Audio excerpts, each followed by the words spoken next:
on Highway 99. Just cleared another call. I'm headed over there. What's going on, guys? Alpha here. In this video I'm going to show you an oldie but goodie game, one of my favorite games, Battlefield Bad Company 2. And the reason I'm doing this is because for the last week or so I've been trying to fix my GTA 5. And the problem with it is every time I try to open the game, it says I have to go online to activate my game. It's already activated. I don't know why it says that. But you know, to do that, I have to start the game online, and every time I do that, the game tries to update, since GTA 5 updates automatically when you connect online and you run the game. And so the problem with that is when I update, my mods don't work, so LSPDFR doesn't work, and I can't make my videos. So until I get the mods updated to work, I've been playing some different games, but the one thing I played a whole lot of, and I've really realized just how much of an amazing game it is, which is why I'm making this video, is this game, Bad Company 2. This is one of my favorite games of all time, definitely my favorite Battlefield game. And I was, sort of reading up on this because I've been waiting, to hear about, Bad Company 3, why that hasn't come out. I mean, because it's, kind of obvious that you'd make a sequel for a game that's, as popular as, Bad Company 2 was.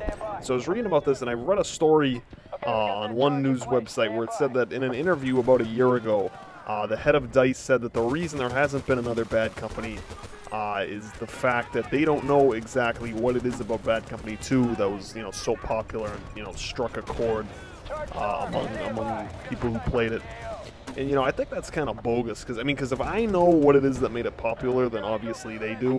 And I think really what made the game popular is this. First of all, the map design, and these are all things I've realized just from playing this the past few days. After playing Battlefield 3 and Battlefield 4, the first things that struck me as I came back to the game and sort of, got used to it again, I remember the things I, used to have fun doing in the game, is that first of all, the map design is just excellent in this game. It's amazing. It's one of the best, games in terms of map design, really that's ever been made. It's just the map design is so awesome. I mean, you think about the trademark, flagship rush mode that, Bad Company 2 is known for. From the first base to the last base, it's like, by the time you get there, it's like a different level. It's just every single base, there's new challenges, new terrain, new geography. It's just amazing. You think about, maps in Battlefield 4, like, I forget the name, but, the one, the railway, the one with the, the train goes through it. It's basically, it's a big open field, and the map sucks. It's a terrible, it's a big field, is what the map is. As of late, the map designs, from DICE have been so uninspired, so boring, it's really not fun. When you go back to Bad Company 2, you realize just how amazing, Battlefield maps could be, and they were. It's just there's new terrain, there's places to snipe, places to rush. There's new vehicles at each base. When I mention vehicles, it gets me to my second point, that the fact that Bad Company 2 is just such, not only in terms of map design, but it was such a balanced game in terms of weapons and vehicles. There weren't all these vehicles, there weren't jets and let alone multiple types of jets. Attack helicopters, scout helicopters, tanks, there were some of those things, but it wasn't like, if you ever played, like a Conquest large mode in Battlefield 4, it's like, like downtown LA traffic on some of those maps with so many vehicles. There aren't Stingers, there aren't Iglas like in Battlefield 3 and Battlefield 4. You can get, in a helicopter in Bad Company 2 and have a really good run, just because of the fact that there aren't all these things that people can spam you with, and your buzzer, the lock-on alert isn't going off every 2 seconds. Because the only way to lock onto people with rockets in Bad Company 2, if you remembered, if you played the game, was to use a tracer dart, which you'd shoot and would stick onto the helicopter, and then you could use your rocket. But other than that, you kind of had to use machine guns, and it was much more difficult, and it was much more fun and much more easy to have a good run in your helicopter. But at the same time, the game on the ground was much more balanced because of the fact that there were, less guns, less attachments.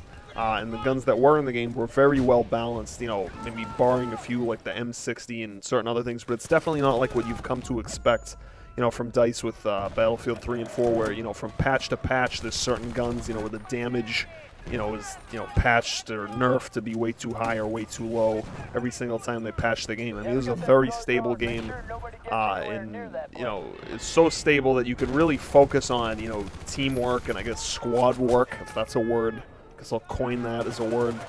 But, you could really, I think more so than any other Battlefield game, you could play as a squad And, you know, it wasn't overpowered. There's no FLIR, there's no mortars, there's no MAVs, there's not all these things that you've come to expect from Battlefield that sort of take away, you know, just from the experience of playing as a squad, playing with the squad, moving from base to base, flag to flag, MCOM station to MCOM station. Basically what made Bad Company 2 so successful is that it took, you know, really the experience of a game like Battlefield 3 and cut it down to just the core Battlefield experience that that really made the series what it is. You know, playing as a squad, you know, using some vehicles, going from maps, going from base to base, you know, having fun. There's nothing overpowered, nothing ridiculous. Basically, I guess in a way you could call Bad Company 2 Battlefield Light, I guess. You know, and I think, you know, DICE kind of tried to do that with Battlefield Hardline. It basically has a break between the main Battlefield games like Battlefield 3, Battlefield 4.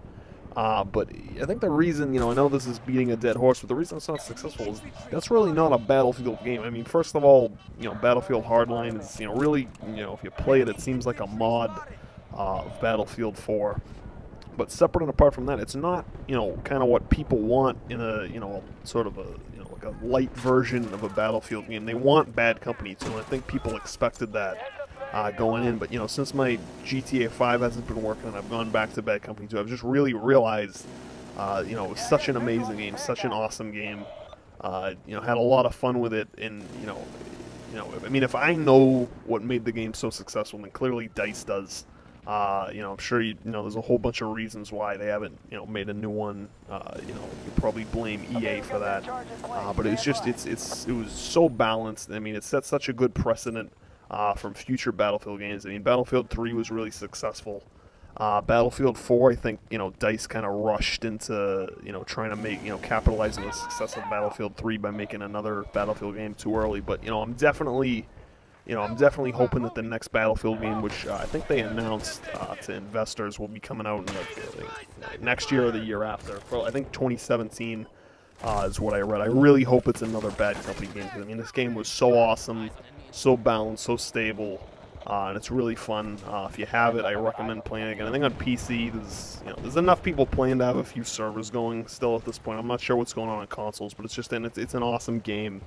I hope there's a new one. I hope they sort of learn from what was successful about this. You know, DICE, if you're listening to this. But it's awesome. It's fun. It's balanced. It's stable. And, you know, I hope to see another one in the future that hopefully doesn't sort of ruin what this game had going for it. But so hopefully I can get my my GTA going again once they update the mods and start making new videos for that. But anyway, thanks for watching. Have a good one.